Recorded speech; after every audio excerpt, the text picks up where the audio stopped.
ಸ್ನೇಹಿತರೆ, ಸುಸ್ವಾಗತ. ತಮಿಳುನಾಡಲ್ಲಿ ಆಗ್ತಾ ಇರುವಂತ ಹಿಂದೂಗಳ ವಿರುದ್ಧವಾದ ಹಿಂದುತ್ವದ ಹೇಳಿಕೆಗಳು ಇವತ್ತು ಭಾರಿ ಸಂಚಲನ ಮೂಡಿಸಿದೆ. ತಮಿಳುನಾಡು ಹಿಂದೂಗಳಲ್ಲಿ ಅವರ ಜಾಗೃತಿ ಹೇಳಬೇಕು ಅನ್ನೋದನ್ನ ಕಾಣ್ತಾ ಇದೆಯೋ ಗೊತ್ತಿಲ್ಲ, ಆದರೆ ಎಲ್ಲ ಜನಗಳ ಪ್ರತಿಕ್ರಿಯೆ ಆಗಿದೆ, ಎಲ್ಲ ಜನಗಳ ಮಾತುಗಳು ಆಗಿದೆ. ನಮಗೆ ತಿಳಿದಂತೆ ನಮ್ಮ ಸ್ನೇಹಿತರು ಹೇಳಿದ ಪ್ರಕಾರ ತಮಿಳುನಾಡಲ್ಲಿ ನಾವು ತಪ್ಪು ಮಾಡಿದ್ವೇನೋ ಅನ್ನೋ ಒಂದು ಭಾವನೆ ಜನಗಳಲ್ಲಿ ಮೂಡಿದೆ. ಆದರೆ ಆದಮೇಲೆ ಏನು ಪ್ರಯೋಜನ? ಆದಮೇಲೆ ನಾವು ಯೋಚನೆ ಮಾಡಿದ್ರೆ ಪ್ರಯೋಜನ ಇಲ್ಲ.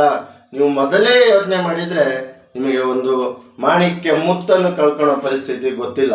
ಓಪನ್ ಆಗಿ ಹೇಳಬೇಕು ಅಂದರೆ ನಿಮಗೊಂದು ವಿಷಯ, BJP ಅವರು ತಪ್ಪು ಮಾಡಿದ್ರು. ಯಾಕೆ ಅಂದರೆ ಅಣ್ಣಾಮಲೆಯವರು ಸ್ಟಾಲಿನ್ ಅವರ ವಿರುದ್ಧ ಅವರ ಅಕ್ರಮಗಳು, ಅವರ ಯೋಜನೆಗಳು, ಅವರ ಹಿಂದುತ್ವ ವಿರೋಧಿಗಳು, ಹಿಂದುತ್ವದ ವಿರುದ್ಧ ಅವರ ಸಂಚುಗಳಿದ್ವಲ್ಲ ಅವನ್ನೆಲ್ಲ ಬಯಲಿಗೆಳೆದಿದ್ದು ಅಣ್ಣಾಮಲೆಯವರು. ಪಾದಯಾತ್ರೆ ಮಾಡಿದ್ರು, ಲಕ್ಷಾಂತರ ಜನಗಳನ್ನು ಸೇರಿಸಿ ಅವರು ಸಮಾವೇಶ ಮಾಡಿದ್ರು. ಆದರೆ ಆ ಲಾಭವನ್ನು ಗೀಟಿಸ್ಕೊಂಡಿದ್ದು ಜೋಸೆಫ್ ತಳಪತಿ ವಿಜಯ್ ಕುಮಾರ್.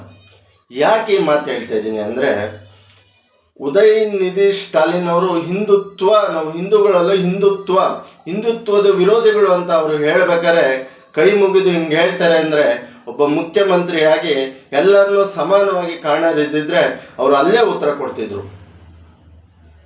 ಇದ್ರ ವಿರುದ್ಧ ಹಿಂದೂಗಳಿಗೆ ತುಂಬ ಬೇಸರ ಉಂಟಾಗಿದೆ. ಮತ್ತೆ TVK ಪಕ್ಷದ ಒಬ್ಬ ಶಾಸಕ ನಾವು ಹಿಂದುತ್ವದ ವಿರೋಧಿ, ಹಿಂದೂಗಳ ವಿರೋಧಿ ಅಲ್ಲ, ಹಿಂದುತ್ವದ ವಿರೋಧಿ ಹೇಳ್ತಾರೆ ಅಂದರೆ ಕುಲ್ಲ ಜನಗಳ ಬಗ್ಗೆ ನೋಡಿ ಎಷ್ಟು ಆಲಸ್ಯ ಇರ್ಬೋದು, ಎಷ್ಟು ಬೇಜಾವರಿತನ ಇರ್ಬೋದು. ತಮಿಳುನಾಡು ಜನಗಳ ಹಿಂದಾರು ಅರ್ಥ ಮಾಡ್ಕೊಳ್ಳಿ, ಮಾಣಿಕ್ಯವನ್ನು ಕಳೆದುಕೊಂಡರು. ಯಾಕೆ ಅಂದರೆ ನಾನು ಈ ಮಾತು ಹೇಳ್ತಾ ಇದ್ದೀನಿ, ಯಾವುದೋ ಪಕ್ಷದ BJP ಪರವಾಗಿ ಕಾಂಗ್ರೆಸ್ ಪರವಾಗಲ್ಲ. ಒಬ್ಬ ಎಜುಕೇಷನ್ ವ್ಯಕ್ತಿ ಅಣ್ಣಾಮಲೆ ಅವರು, ಅವರ ಎಜುಕೇಷನ್ ಏನು, ಅವರ ಮೈಂಡ್ ಥಿಂಕ್ಸ್ ಏನು, ಅದನ್ನು ಯೋಚನೆ ಮಾಡಬೇಕು. ಅವರು ಬಂದಿದ್ರೆ ಈ ಥರ ಒಂದು ಗಲಾಟೆಗಳು, ಈ ಥರ ಹೇಳಿಕೆಗಳು ಬರ್ತಿದ್ವೋ ಇಲ್ವೋ, ಅಲ್ಲೇ ಉತ್ತರ ಕೊಡೋರು ಅನಿಸುತ್ತೆ. ಅವರು ಎಜುಕೇಷನ್ ಬಗ್ಗೆ ಮಾಡೋರು, ಜನಗಳಿಗೆ ಕಷ್ಟ ನಿಗ್ಸೋದ್ರ ಬಗ್ಗೆ ಅವರು ಯೋಚನೆ ಮಾಡೋರು. ಜೋಸೆಫ್ ವಿಜಯ್ ಕುಮಾರ್ ಅವರು ಇವತ್ತು ಒಂದು ಆ ಥರ ಹೇಳಿಕೆ ನೀಡಿದಾಗ ಒಂದು ಮಾತಾಡಲಿಲ್ಲ. ಹಾಗಾಗಿ ಇದು ಸರಿಯಾದ ಸಮಯ.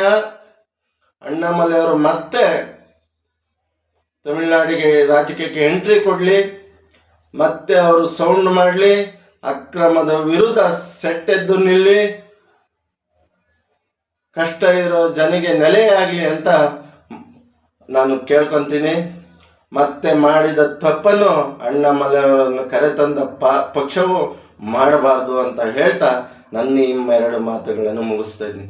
ಯಾಕೆ ಈ ವಿಡಿಯೋ ಮಾಡಿದ ಉದ್ದೇಶ ಅಂದರೆ, ಒಬ್ಬ ಎಜುಕೇಷನ್ ಇರುವಂಥ ವ್ಯಕ್ತಿ, ಒಳ್ಳೆ ಮೈಂಡ್ ಥಿಂಕ್ ಇರೋ ವ್ಯಕ್ತಿ, ಶಿಕ್ಷಣ ಕೊಡುವಂಥ ವ್ಯಕ್ತಿನ ಕಳ್ಕೊಂಡಂಥ ತಮಿಳುನಾಡು.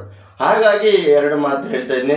ಯಾವುದೋ ಪಕ್ಷದ ಪರವಾಗೋ ಯಾವುದೋ ವ್ಯಕ್ತಿಯ ಪರವಾಗಲ್ಲ ಅಂತ ಹೇಳ್ತಾ ನಾನು ಈ ವಿಡಿಯೋ ಮುಗಿಸ್ತಾ ಇದ್ದೀನಿ. ಏನಾದರೂ ತಪ್ಪಿದ್ರಲ್ಲಿ ದಯವಿಟ್ಟು ಕ್ಷಮಿಸಿ ಅಂತ ಹೇಳ್ತಾ, ನಿಮ್ಮ ಆಶೀರ್ವಾದ ಪ್ರೀತಿ ಸದಾ ಇರಲಿ ಅಂತ ಹೇಳ್ತಾ ನಾನು ಈ ವಿಡಿಯೋ ಅಲ್ಲಿಗೆ ಮುಗಿಸ್ತಾ ಇದ್ದೀನಿ. ಏನಾದರೂ ತಪ್ಪಿದ್ರೆ ದಯವಿಟ್ಟು ಕ್ಷಮಿಸಿ, ನಿಮ್ಮ ಪ್ರೀತಿ ಆಶೀರ್ವಾದ ಇರಲಿ ಅಂತ ಹೇಳ್ತಾ, ನಾನು ರಾಯರಿದ್ದಾರೆ ಸದಾ ನಿಮ್ಮ ಪ್ರೀತಿ ಆಶೀರ್ವಾದ ಇರಲಿ. ದಯವಿಟ್ಟು ಸಬ್ಸ್ಕ್ರೈಬ್ ಮಾಡಿ, ಕಮೆಂಟ್ ಮಾಡಿ, ಶೇರ್ ಮಾಡಿ. ಜೈ ಶ್ರೀರಾಮ್.